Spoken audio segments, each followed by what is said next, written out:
Los dominicanos estamos fuñidos con P. La semana pasada se aprobó la ley de residuos sólidos, un límite de aplicación de 5 años. Y entre otras cosas se aprobó que vamos a ser uno de los pocos países del mundo que vamos a seguir soportando el FON, ese residuo plástico que tarda 500 años en degradarse, a pesar de que todavía hoy están recogiendo FON. Yo quisiera que le llenaran el Congreso de FON.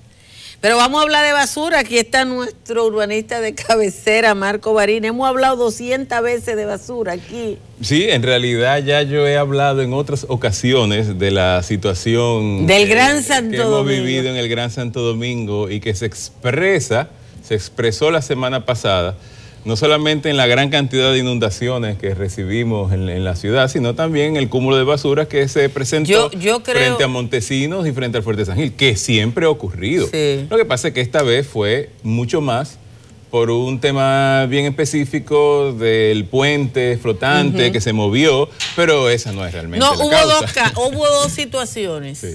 La Cañada, que es el Arroyo Hondo, subió por encima del cauce y todo el plástico que se retenía en la Cañada de Arroyo Hondo siguió hasta el río Isabela. La Cañada de Arroyo Hondo fue dragada hace poco. Así. Entonces eso se juntó allá en el puente flotante y lo que vimos fue un enorme vómito de basura. Así es. Que se convirtió en una imagen internacional porque salió en el mundo entero. Claro, porque de repente tanto el Ministerio de Obras Públicas como la Alcaldía de Santo Domingo empezaron a competir en las redes sobre quién era que estaba recogiendo más. Entonces a mí se me pareció como una fábula de Esopo. Tú sabes la fábula de Esopo, que está la liebre y la tortuga. La liebre recogiendo la basura al final del río y la tortuga arriba recogiendo en la fuente, que es donde debería de ser, ¿no? Pero tú sabes que el caso de la basura, mira, ya lo hemos hablado aquí, yo te lo puedo resumir rápidamente. El Gran Santo Domingo produce 4.500 toneladas diarias de basura. Eso es 1.5 kilogramos por persona al día. ¿Cuál es la media del mundo? Un kilogramo. Pues no estamos tanto, no. Una vez y media más. Una vez y media más, carajo.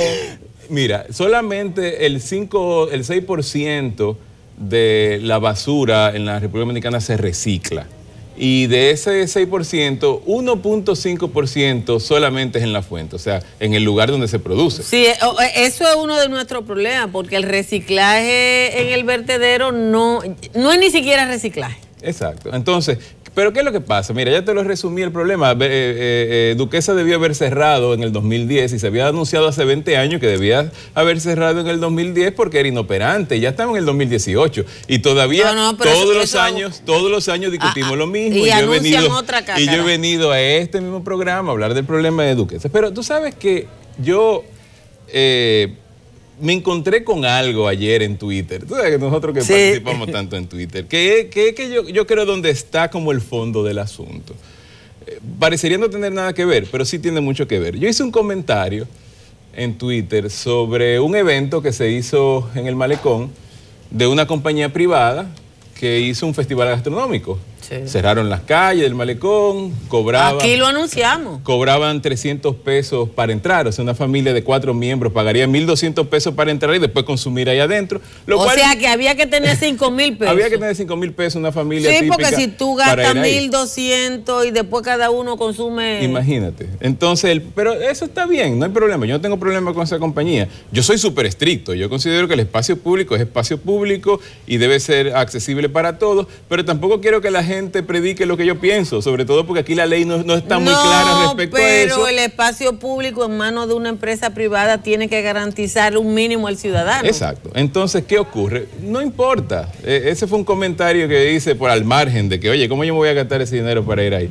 Es lo que la gente empezó a decir.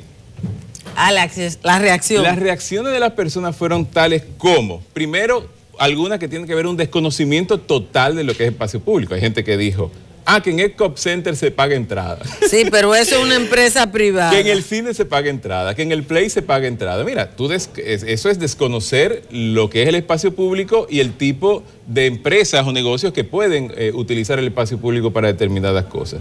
Otras tenían que ver con un tema increíblemente serio de exclusión y de la palabra favorita ahora que hay en la Real Academia de la Lengua, que es aporofobia, que es el miedo a los pobres, la fobia a los pobres, la fobia y echarle a los pobres la culpa de todo. Ellos decían... En un país que no hay pobres, porque lo grande es que aquí no hay pobres. ¿Y por qué te molesta? Es exclusión que los que pueden pagar vayan y los que no, que se vayan para otro sitio. Otro. Si lo dejan abierto, se rabaliza. Se llena de carajitos pidiendo comida. Ay, niños pidiendo comida. Que el que paga puede asistir, el que no, pero que se vamos vaya, a identificarlo, que se vaya a otro sitio. No, vamos a identificar 2 o 3 de esas gente. Que se vaya a otro sitio a comer picapollo. O algunas figuras públicas dominicanas que ni siquiera nacieron en la clase acomodada, que dijeron, yo ni siquiera voy a comentar sobre eso porque yo pago mi internet igual que Marco Varina y por tanto, como yo pago lo mío, yo voy a donde yo quiero y él va a donde quiero. Una persona que se hizo de dinero burlándose de él mismo y burlándose de los pobres. Y ustedes dirán, pero ¿qué tiene que ver eso, Marco, con lo que pasó en el Malecón? Mucho, claro. Mucho, porque ¿qué ocurre? Los dominicanos y las instituciones dominicanas le echan la culpa a los pobres de los problemas que tiene la ciudad. Eso es una barbaridad. O sea, dicen, ese cúmulo de basura ahí es de los barrios que están en el río Sama, bueno, porque el dominicano es puerco. Aquí el ministro de Obras Públicas, el mismo día de la tormenta, dijo que uno de los problemas era que la gente tiraba basura en la... Claro, le echan la culpa a los pobres. Yo he andado por Capotillo, yo me he metido en la Ciénaga ahí a hablar con el padre Macobi, con todo el mundo ahí adentro, y yo nunca he visto una industria de foam en la Ciénaga. Ajá. Yo no he visto una industria de plástico en la Ciénaga. No hay industria de plástico en la Ciénaga. Los dueños de la industria de plástico aquí viven en la Nacaona o en Miami. Y son los que imponen ese tipo de uso de materiales que después terminan los pobres utilizándolos y que no pueden disponer de ellos. Hace tan solo 6 días que el Congreso logró, esa gente convenció a los congresistas de que en la ley de residuos sólidos excluyeran al FOAM como elemento por supuesto, y la culpa es... Y los 100 y tantos diputados, 190 diputados, no se dieron cuenta. Fue el mismo día del Toyo. Y la culpa es, según las autoridades, de los pobres y de los barrios. Pero deben comerse a los pobres. ¿Cómo usted, siendo alcalde de la ciudad, y no estoy hablando de David Collado, estoy hablando de todos los alcaldes de la ciudad, porque lo que ocurrió en el Malecón tiene que ver con todas las alcaldías del Gran Santo Domingo, que la mayoría conectan con el río Isabela y el río Sama? ¿Cómo usted le va a decir a la gente que no se apuerca si usted no le da las condiciones para que no lo sea? Si usted no coloca los contenedores que la gente necesita para depositar su basura a una distancia prudente.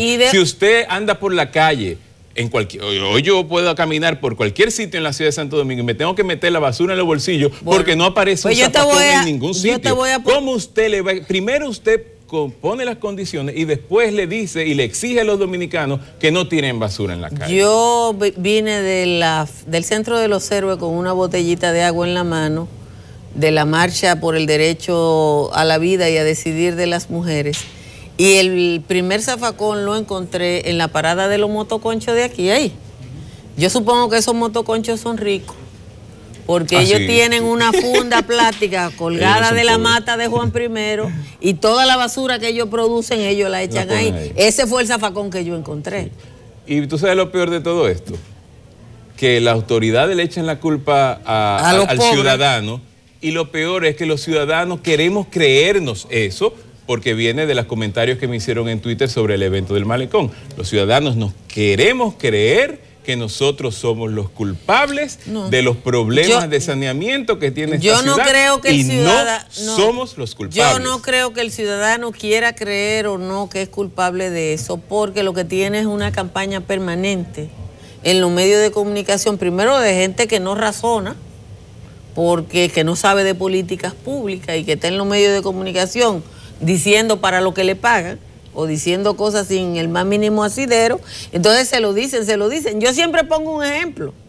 Tú ves en la televisión comentaristas que cuando hay una inundación y crece una cañada y hay que sacar a la gente a la cañada, ese comentarista sí dice, con mucho, yo no sé cómo viven Es una cañada, yo siempre le digo, préstale tu penthouse a ver si no se va a ir. Exactamente, ahí está uno de los fondos de la situación en nuestro país, el tema de a quién le corresponde las responsabilidades de qué. Claro que a nosotros los ciudadanos nos corresponde una gran responsabilidad de ser limpios, de ser honestos, de reciclar, pero solamente en la condición de que las autoridades cumplan con su trabajo y nos generen las condiciones para nosotros serlo. Vamos a hacer una pequeña pausa, regresamos, nos va a quedar un par de minutos porque yo quiero saber si en otros países se ha abordado esto del fondo en los plásticos de alguna manera. Regresamos.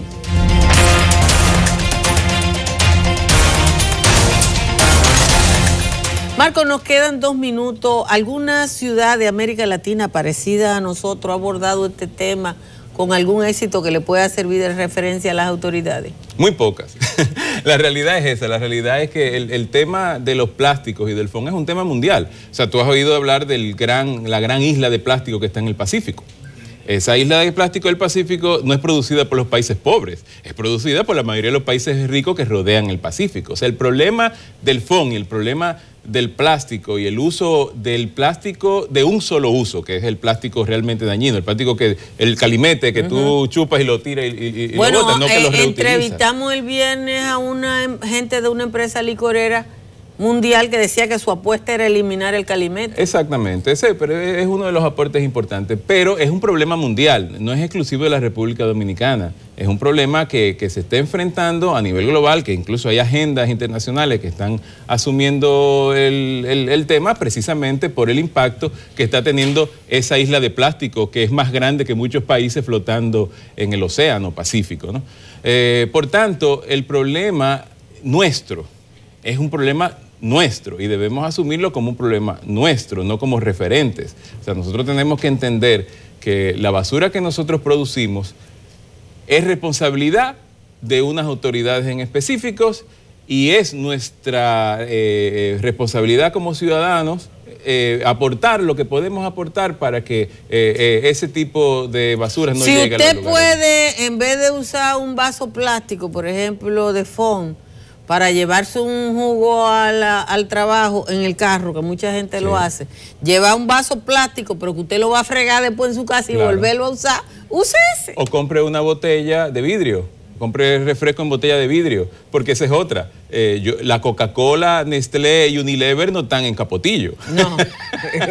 Si la Coca-Cola, Unilever y Nestlé se pusieran de acuerdo para resolver un tema del uso del plástico en la ciudad, resolverían mucho, pero hay que ponerlos de acuerdo. Hay empresas como Tetra Pak que tiene una campaña de reciclaje permanente. Por ejemplo, pero el Tetra Pak es un producto de muy bajo reciclaje que trae muchos problemas en realidad para poder ser reciclado. Y como te dije, la cantidad de desechos que se reciclan es muy baja. Lo que se está pensando en el mundo ahora no es tanto el reciclaje, es la no producción de la basura en la fuente. Ese es el nuevo destino de las estrategias políticas, la no producción de basura en la fuente. Eso es a lo que hicieron la ley que va a permitir que aquí se siga usando fondo. Y que se siga produciendo. Y que se siga produciendo. La salida es que no se produzca que no se produzca el fondo y que las industrias que producen el fondo sean responsables respecto a lo que pasó en el malecón, no los pobres de los barrios, como dijeron las autoridades. Bueno, muchísimas gracias a nuestro urbanista de cabecera, Marco Barina. A ustedes, mañana tenemos más contenido.